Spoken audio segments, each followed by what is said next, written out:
Good evening, everyone. My name is Nick Sandmann, and I'm the teenager who was defamed by the media after an encounter with a group of protesters on the steps of the Lincoln Memorial last year. Before I begin, I'd like to thank President Trump for the opportunity to share some of my story and why it matters so much to this November's election. In 2019, I attended the March for Life in Washington, D.C., where I demonstrated in defense of the unborn. Later that day, I bought a Make America Great Again hat because our president, Donald Trump, has distinguished himself as one of the most pro-life presidents in the history of our country, and I wanted to express my support for him too. Looking back now, how could I have possibly imagined that the simple act of putting on that red hat would unleash hate from the left and make myself the target of network and cable news networks nationwide?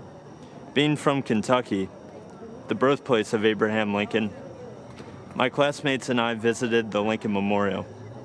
I found myself face to face with Nathan Phillips and other professional protesters looking to turn me into the latest poster child showing why Trump is bad, while the media portrayed me as an aggressor with a relentless smirk on my face. In reality, the video confirms I was standing with my hands behind my back and an awkward smile on my face that hid two thoughts.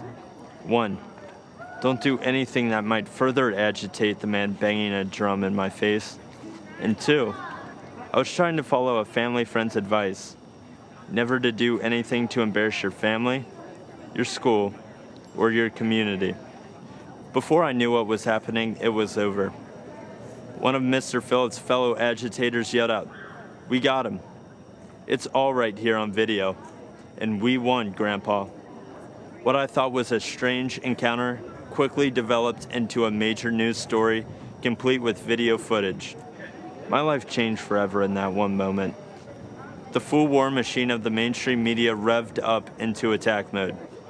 They did so without researching the full video of the incident, without ever investigating Mr. Phillips' motives, or without ever asking me for my side of the story.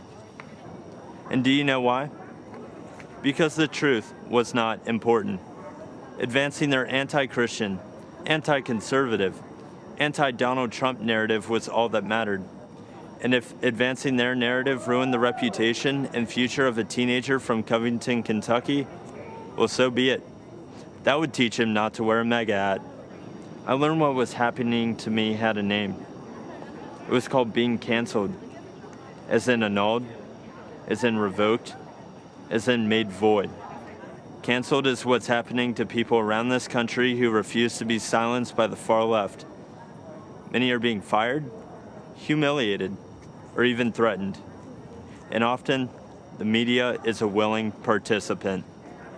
But I would not be canceled. I fought back hard to expose the media for what they did to me, and I won a personal victory.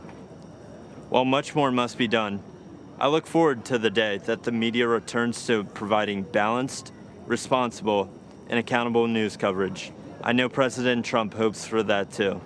And I know you'll agree with me when we say that no one in this country has been a victim of unfair media coverage more than President Donald Trump.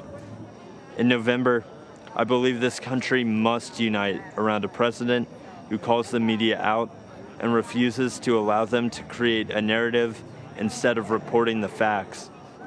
I believe we must join a president who will challenge the media to return to objective journalism.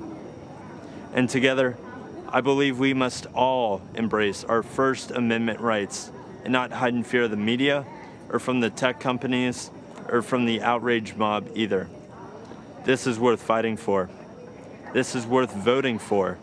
And this is what Donald Trump stands for. Thank you all for listening to me tonight. And one more thing. Let's make America great again.